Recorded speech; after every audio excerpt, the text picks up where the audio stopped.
Ni cerita Fashion Valley. Fashion Valley ni, saya dah sebut hari tu pasal Fashion Valley ni 2018. Kemudian saya sebutlah famous juga benda tu kan, tentang Azmin, tentang Mahathir dan sebagainya, tentang Fashion Valley ni. Tetapi yang saya surprise sebenarnya Fashion Valley ni, yang bising betul adalah Akmal Saleh. Kemudian bekas pemimpin ahli Parlimen DAP Tony Puah. Dia kata penggunaan awam dan sebagainya. Tetapi yang kita nak tujukan ni kepada Akmal Saleh lah. Bila Akmal Saleh mempersoalkan ini kenapa kerajaan Madani, dia persalahkan kerajaan Madani lah, senang cerita. Dipersalahkan kerajaan Madani, terutama 2018 tu berkaitan dengan Pakatan Harapan. Kemudian Najwan, pemimpin PKR, mengingatkan kepada Akmal. Dia tanya Akmal, siapa sebenarnya Fashion Valley ni dapat dana pada tahun bila? Memang betul 2018, tapi kita kena ingat Pakatan Harapan hanya memerintah pada bulan kalau tak silap saya pada bulan Mei 2018.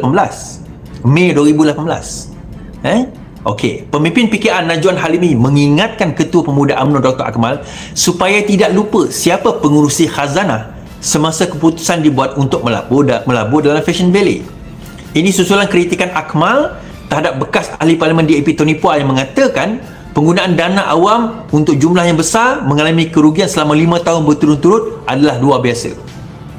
Mungkin Dr. Akmal lupa siapa pengurusi khazanah berikan syarikat Fashion Valley bila tuan-tuan? Mac 2018, kata Najwan.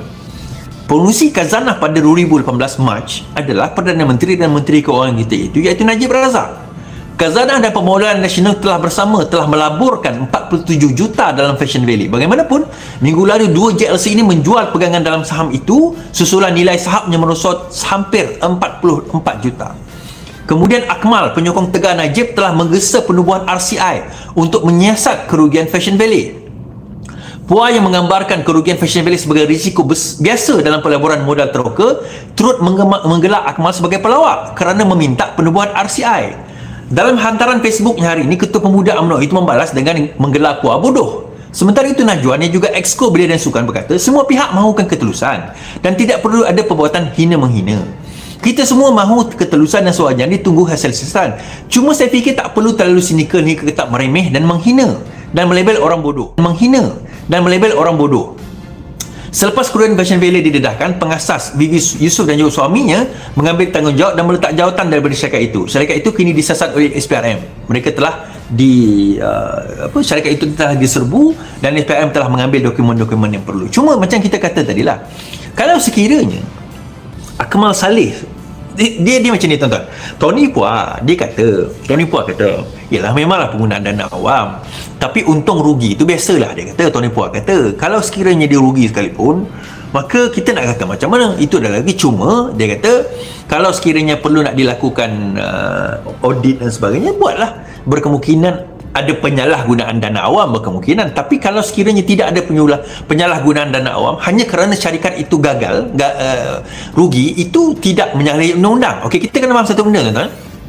Orang melabur di dalam sebuah syarikat itu rugi syarikat itu kalau tidak ada penyalahgunaan dana, itu tidak dianggap sebagai dianggap sebagai pengubahan wang haram ataupun pecah amanah. Itu tidak dikira sedemikian.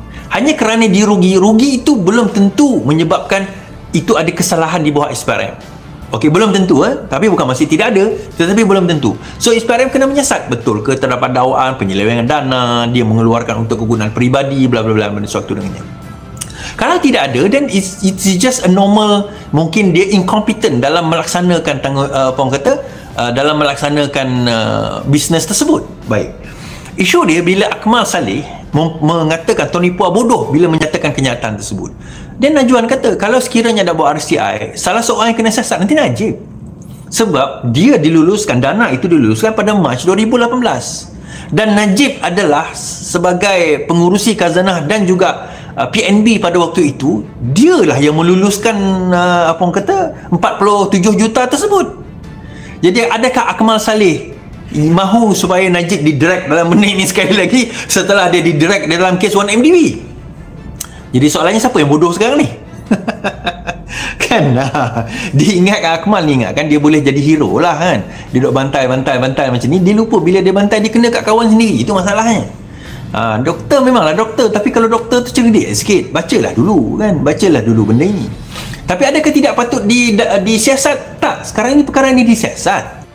Perkara ini sedang diteliti oleh SPRM. SPRM telah pun menggeledah. SPRM telah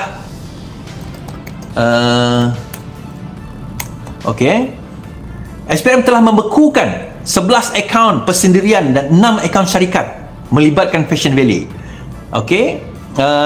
SPRM hari ini telah semalam membekukan beberapa akaun persendirian dan syarikat milik suami isteri pengasas platform e-dagang Fashion Valley bernilai kira-kira 1.1 juta ringgit. Pembekuan berkenaan adalah susulan daripada siasatan dijalankan Suruhjaya itu terhadap suami isteri terbabit berhubung kerugian pelaburan dana khazanah serta PNB berjumlah 43.9 juta ringgit.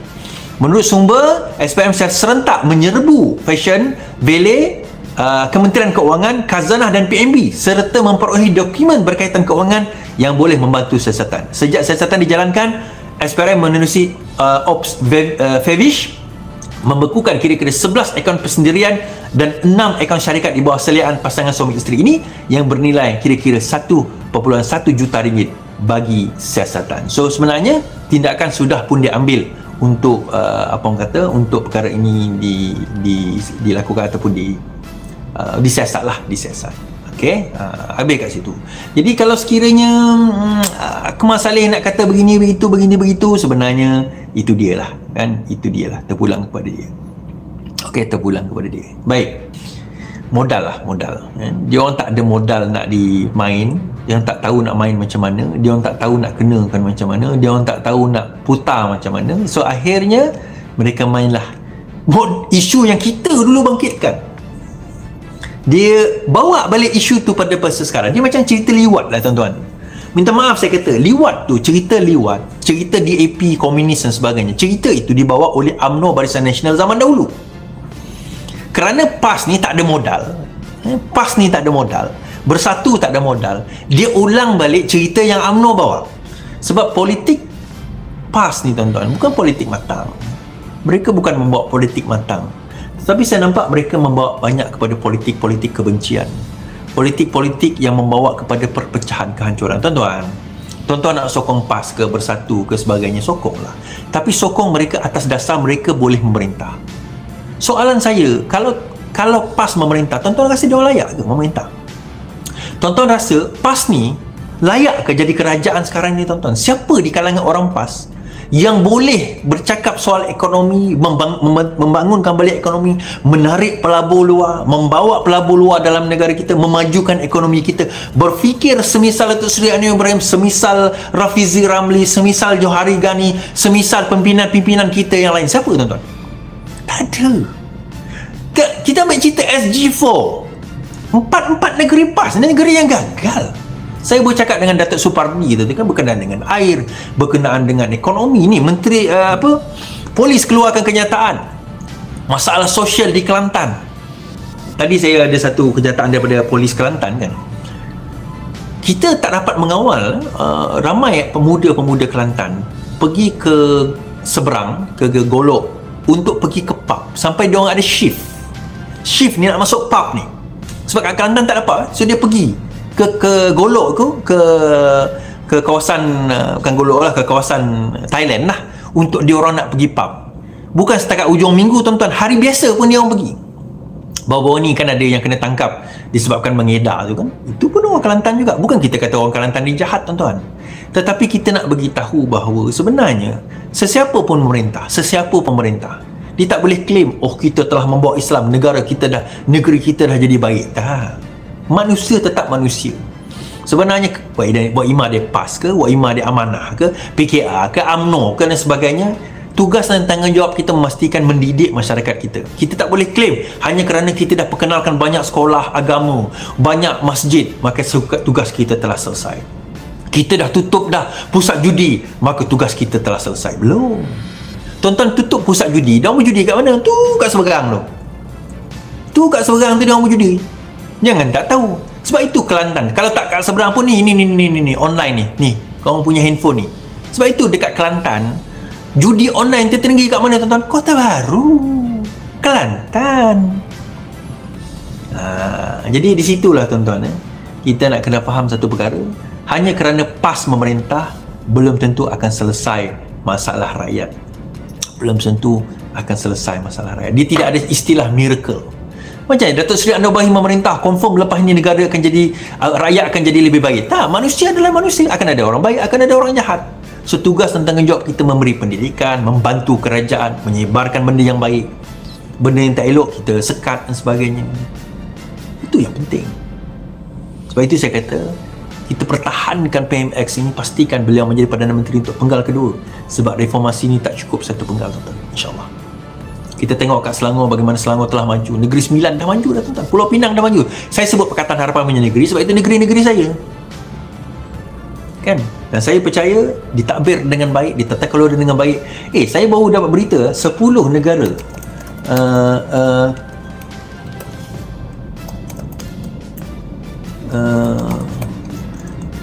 10 negara paling selamat di 2024 2024. Malaysia menduduki tangga ke-10. Malaysia menduduki tangga ke-10. Alright. Malaysia telah menduduki tangga ke-10 sebagai negeri paling selamat di dunia, the safest country in the world, berdasarkan catatan ataupun orang kata berdasarkan statistik yang dibuat oleh World Population Review. Safest country in the world 2024, naik 9 anak tangga. Tahun lepas 2023 kita menduduki tangga ke-13, dan pada tahun 2016 kita menduduki tangga ke-60 lebih, kalau tak silap saya. And we have now become the safest countries in the world.